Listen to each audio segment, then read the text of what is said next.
할렐루야, 반갑습니다. 책 읽어주는 남자 책일나입니다. 오늘은 어제 이어서 읽도록 하겠습니다. 제8장 제파워를 준비하다. 포로들의 말귀를 알아듣고 정직한 통역을 해주면 생명을 구할 수 있을 것이다. 제파워의 결심. 어느 날 나는 내 방에서 잠을 자다 갑자기 문을 차고 밖으로 뛰어나갔다. 베트남에서 길들어진 전쟁의 체질이 배어 무의식 가운데 뛰어나갔던 것이다. 잠을 깊이 자고 싶어도 1년 이상 습관이 든 군인 정신과 전쟁터의 그 긴장된 마음들이 사라지지 않아 선잠을 자게 되고 밖에서 무슨 소리만 들려도 신경이 날카로워져 적들이 버스럭거리는 소리로 들리곤 했다. 나의 모습을 보신 어머니는 아들이 전쟁에서 살아오기는 하였지만 정신적으로 이상이 있지는 않은가 걱정이 되어 새벽잠을 못 주무시며 기도하셨다. 큰 나무에 바람 잘 날 없듯 어머니는 자식이 베트남에 가 있을 때는 그 위험한 전쟁에서 살아오기만을 기도하며 애태우다가 이제 돌아왔으니 마음 놓고 잠이나 편히 자볼까 했더니 자다가 이상한 행동을 하는 나를 보고 또다시 마음을 태우며 안타까워하시는 모습이었다. 내가 군대에 가기 전 다니던 성막교회에서는 나를 위해 환영 예배를 드려주었다. 15평 남짓한 함석짓 교회였다. 내가 군대에 간 지 1년 남짓 되었지만 몇 년 만에 돌아온 것 같았다.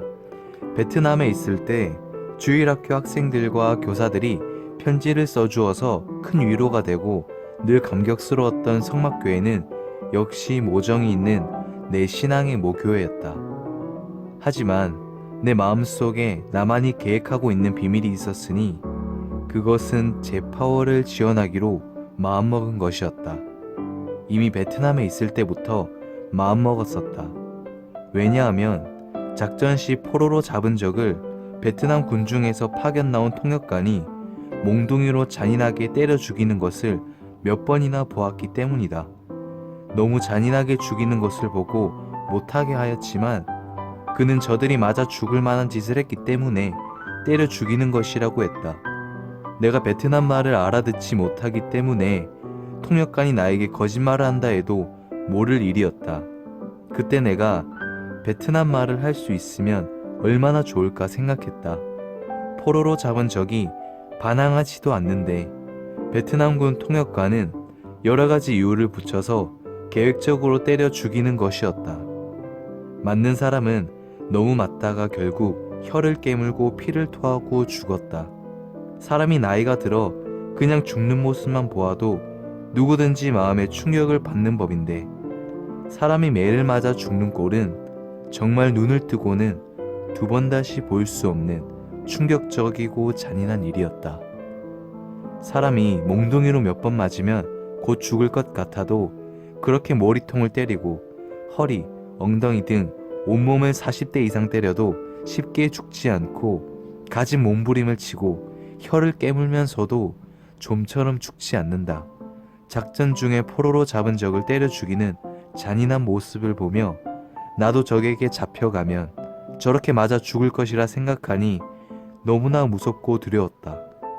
사람이 죽어도 매 맞아 죽지 않는다면 그래도 행복한 죽음이라고 생각했다.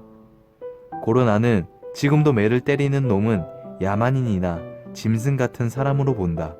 사람이 매를 맞으면 앙심을 품게 되어 보복을 하게 된다. 말의 매를 사용하는 것이 낫다. 말의 매는 깨닫게 하고 양심의 가책을 주며 죄송한 마음을 갖게 한다. 그때 한 포로는 40여대 이상 잔인한 몰매를 맞았으니 완전히 쭉 뻗어버렸다. 40살 정도 되어 보이는 포로였다. 때린 놈도 힘이 들었는지 기진맥진했다. 나이 먹은 사람이 맞아 죽으니 더욱 불쌍했다.